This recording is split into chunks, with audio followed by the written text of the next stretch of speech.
Hello again, this is Ron with Stay Sharp Guides. If you've watched any of our dozens and dozens of broadhead sharpening videos, you've seen how to get a broadhead razor sharp, but I'm filming this in late October.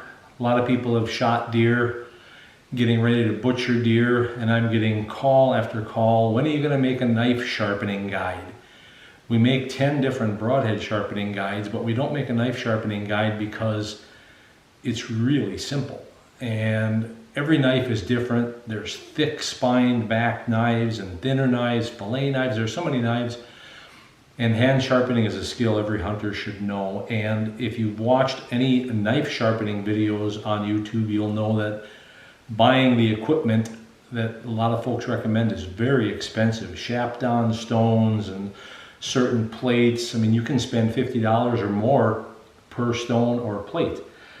And sharpening is something that should be very simple, but yet so many people struggle and want a guide.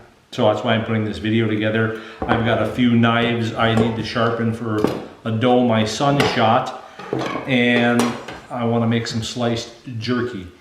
And one of the reasons people struggle is that their stones are too small. They're trying to use this little whetstone and they're trying to sharpen a big knife, and they run out of real estate. So we're going to cover why you can do better and you don't have to spend even $15 to make this happen. So we're going to take a knife and we're going to first dull it. So here's a knife. We're going to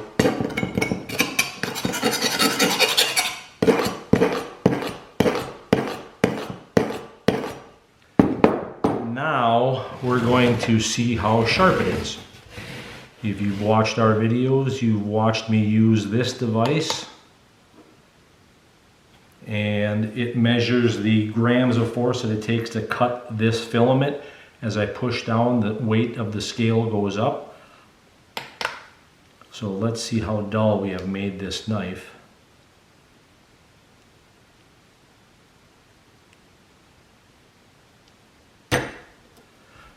About as dull as a butter knife. So our task is to get this down to a razor's edge, or better than a razor's edge.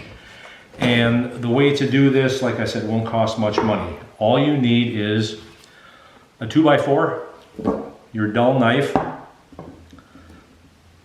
few coins, and what we sell on our web store is silicone carbide paper. This happens to be 240 grit that I've already got on the 2x4. And we sell a 10 pack of 2 sheets each, 240, 400, 800, 1200, and 2000. And so for the price of, like I said, of about $15, we're going to turn these knives into razor blades. So let's get started. Some of the reasons why you struggle with sharpening is you're trying to use too small of a whetstone. I take our sheets of silicone carbide paper, which are double this width, and I cut them in half, and they tape perfectly to a 2x4. Why a 2x4? It gives you knuckle clearance. Right? A small stone on its own, you're already hitting your knuckles before you start sharpening. You want to get it up higher. The other reason I like a 2x4 is everybody's got one, or you can get one for under $3. They're cheap. They give you a ton of real estate to put our silicone carbide paper on. Now, let me stress it. This is silicone carbide paper. That's what we sell. The only thing harder than silicone carbide is diamonds. You cannot use the brown sandpaper meant for wood. That's got aluminum oxide on it. This type of sharpening on a sheet of sandpaper meant for wood will not work. You will turn that sheet of sandpaper into notebook paper and won't have done anything to your knife. The same thing with wet dry sandpaper that you see at an auto parts store. That wet dry sandpaper is meant for paints, finishes, plastics. It's not going to do a darn thing to steel. So sandpaper meant for wood, wet dry sandpaper are going to be useless. We sell only silica carbide, which is, it's printed on each sheet, silica carbide, because it's good quality stuff. So cut your sheets in half, tape them to a 2x4 with whatever tape that you've got. The half sheets, it gives you knuckle clearance. You'll have a lot more success that way. The next thing people struggle on is holding an angle, and that's because they're trying to use their wrist rather than using their waist or their elbow, larger muscle groups, to hold that consistent angle. So what is the right angle to sharpen a knife at? Well, that depends on what you're sharpening for. Is it a chopper? Is it a slicer? In this case, I'm going to be slicing meat, and I want a very shallow angle. If I was going to do a cleaver or a hatchet, I'd do a steeper angle. So if you take a Post-it note, it's a square piece of paper. If you fold that in half, you get 45 degrees, much too steep of an angle to sharpen the blade. If you fold that in half, you then get 22.5 degrees. That's a little bit better. Still, for my taste, that's rather steep for sharpening a knife. If you fold that in half again, you now get 11.25 degrees. And for slicing meat, fish, vegetables, I like that nice shallow angle. So a Post-it note is one good way to do it. With a thin spined knife, that's about 5/4. That'll hold that angle for you. Now, if you want to use it as a gauge to help you set up your muscle memory to hold it at that angle, that's fine. Those 5/4, this Post-it note, will help you do that. Next, let's talk about direction. If you're using silica carbide, I don't recommend going into the sheets because you risk cutting the sheet. I like to go backwards. The other reason that you don't want to go into the sheets is you're more likely to strafe off or scrape off some of the abrasive, where you won't do that as much if you're going in a backward direction. Next, let's talk about your chunk of 2x4. It's better that it be flat or cupped up. You would tape your silicone carbide paper to the curved upside if it has that, best if it's flat. This one is cupped down. I would not put the silicone carbide on the cupped down side because you're only going to hit the two corners rather than being able to hit the whole sheet.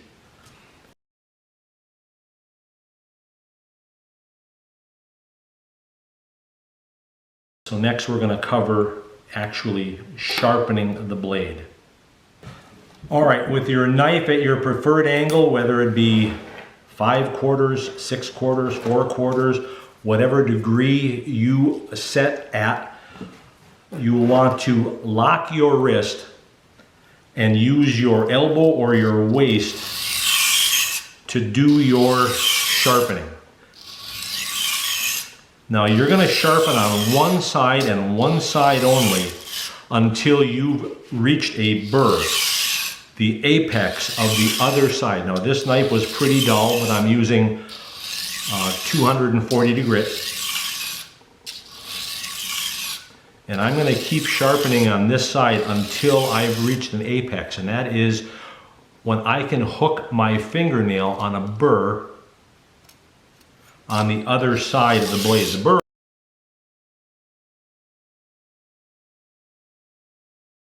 always shows up on the opposite side of what you're sharpening. And I'm going to put a link in the description of another video I did about the burr, how to recognize it, what the burr looks like at each grit, so you'll understand. But when you sharpen, you're going to get a burr on the side opposite of that which you are sharpening.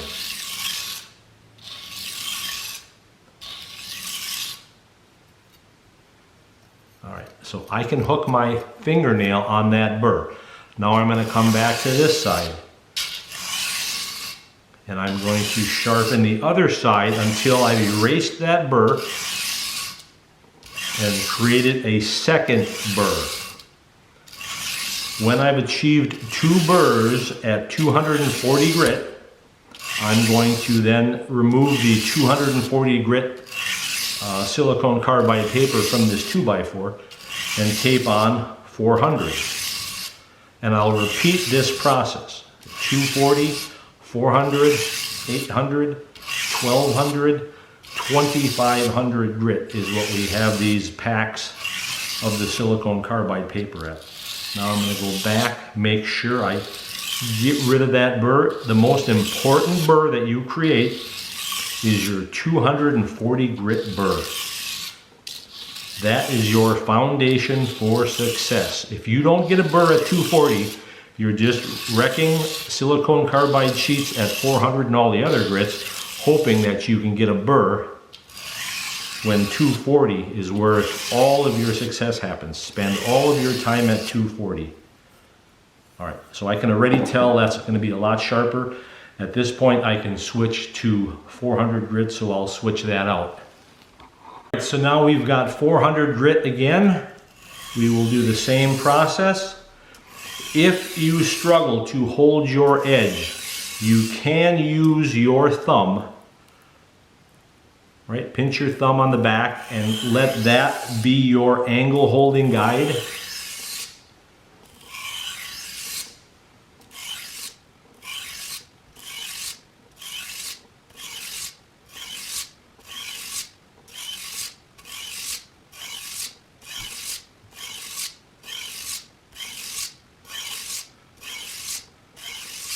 Now we're going to flip it over.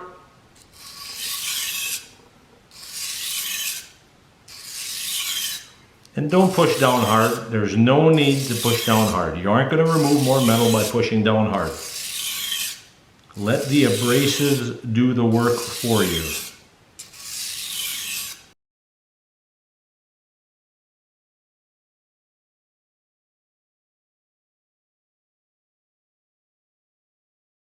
Now, I have not gone very long with this, but I can already tell an improved edge. So even though we've only done 2 grits, let's look at the edge already. I'll reset this filament in real time here so you can see it.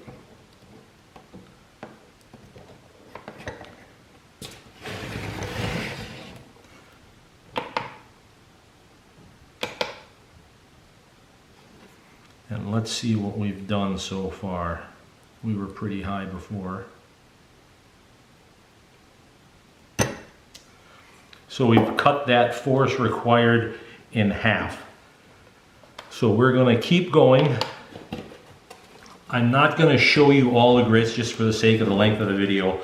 I've done 400, now I'm going to do 8, 12. I'll come back at 2,500 and we'll talk some more.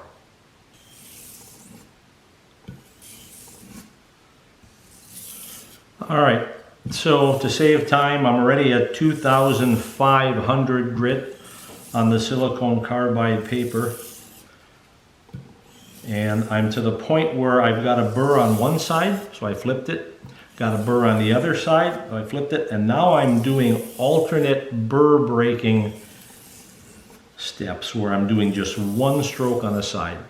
Now the other reason I should have mentioned is the question I get about knife sharpening is from guys struggling with really large knives, like these 3 that I'm doing to cut jerky with. Large knives seem to confound people, and I think it's because of the amount of real estate that they're trying to sharpen on, which is why I like these half sheets of the silicone carbide paper. Big knives, for some reason, confound people, and that's big kitchen knives. And none of these knives are anything special. Every one of these, Chicago cutlery, the same thing. They're not high-end, expensive knives. They're what your typical kitchen would have, and nothing special. Any knife blade can be made sharp. How long it holds an edge is entirely dependent on the steel. These are low-end knives that are probably 25 years old that I've cut up a lot of deer and veggies and fish with. All right, so now let's look and see what sort of effect that we've had on this edge. Now we have not buffed, and that'll be the next step that I talk about, is buffing, but let's look at what sort of an edge we have produced here, going through all the grits before buffing. We started out in the thousands, then we were in the 600s. Now we've cut that significantly, but we can do a lot better than that. Anything under 300 is fine cutlery, new cutlery. I'll go a little bit more on the 2500 grit, and then I'm going to buff, and we'll come back and talk about that next. Now we're going to look at the buffing stage, and if you've watched any of my videos, in 100% of them you've seen me buffing on cereal box cardboard. There is no need to buy a leather strop. Leather is just the vehicle for the buffing compound. And the buffing compound is just a big wax crayon with a very fine abrasive suspended in the wax. The leather does nothing. You could do this on the raw 2x4. You could do this with paper, leather, cereal box cardboard, cardstock. It doesn't matter. All that matters is that you have something to put this buffing compound on. The substrate doesn't matter, and we all have empty boxes of cereal, Ritz crackers. Use that instead. And we've got that buffing compound on our web store as well. The buffing step takes you to the next level as far as sharpness goes. Same thing, you're going to hold your same beveled edge or your same bevel angle and pull backwards.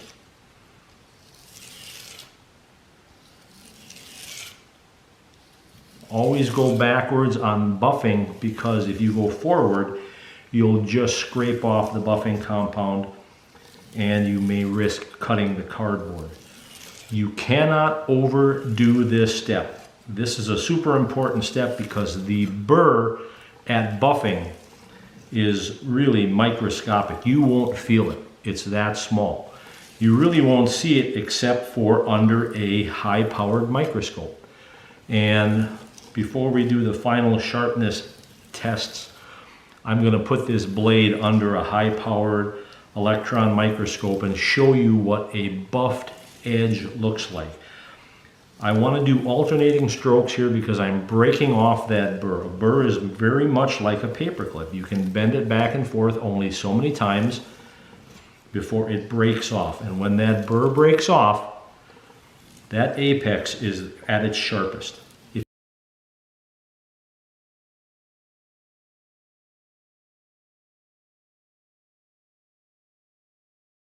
If you leave any remnant of the burr behind, it will fold over.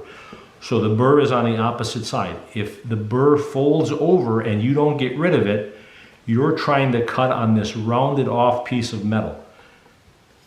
Establishing the burr is what a lot of people struggle with, but breaking the burr off is where the knife is at its sharpest. So these alternating strokes make sure that I'm getting rid of that burr. Oh yeah, this is going to be a sharp knife. So the next step is to put this under the electron microscope to show you what this edge looks like. And then we are going to put it in the sharpness meter, do some sharpness tests. Everybody likes that part of the videos where I test for sharpness. So stay tuned, we'll do that next.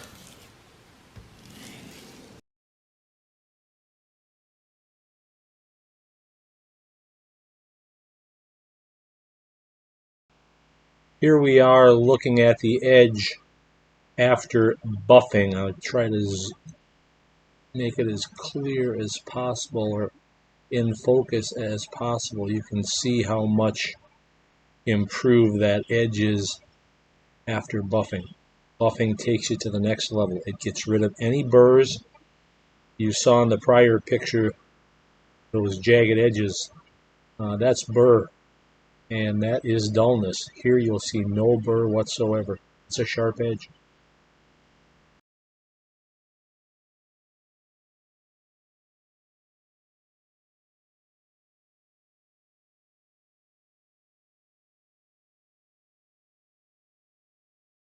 So let's see how good of a job we did.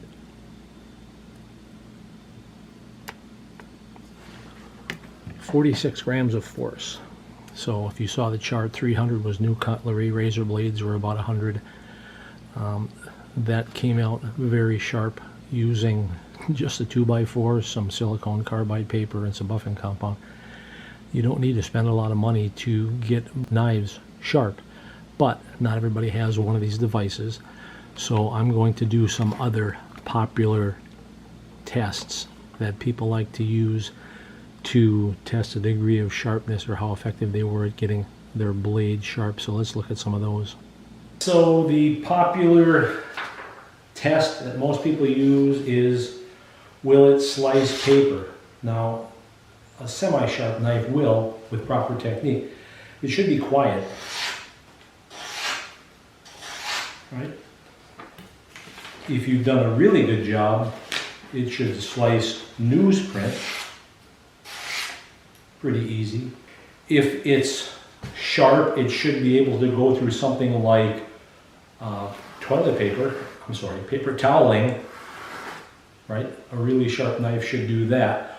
One simple test that you can do is the thumbnail test. When you make a fist and hold your thumb down, it's at about a 45-degree angle. A sharp knife, just allowed to pivot and drop, should bite in and stick and stop on your thumbnail. If you don't want to risk your thumbnail, this is one that I took with a bow a few years ago. You can try it on a deer antler. It should just stop. So what does a dull knife look like? This is a very dull knife. It glances off my thumbnail. It won't bite into the deer antler, it slides off. So after you've sharpened your knife, a good test is the lightweight drop thumbnail. It should bite right into your thumbnail and stick. If it's sharp, it'll do that. If it's dull, it glances right off. So paper, newspaper, paper toweling, deer antler, or thumbnail test are ways to test for sharpness if you don't have a certified sharpness tester.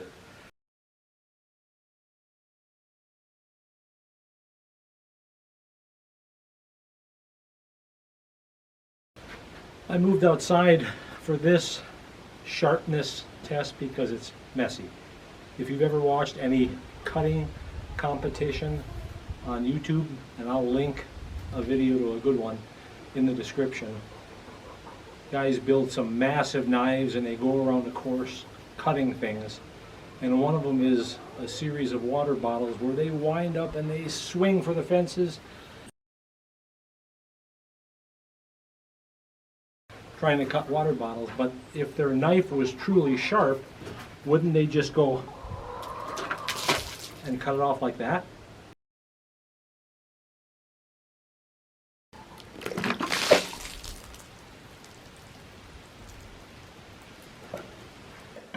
This degree of sharpness was done with a 2x4, some silicone carbide paper, some buffing compound.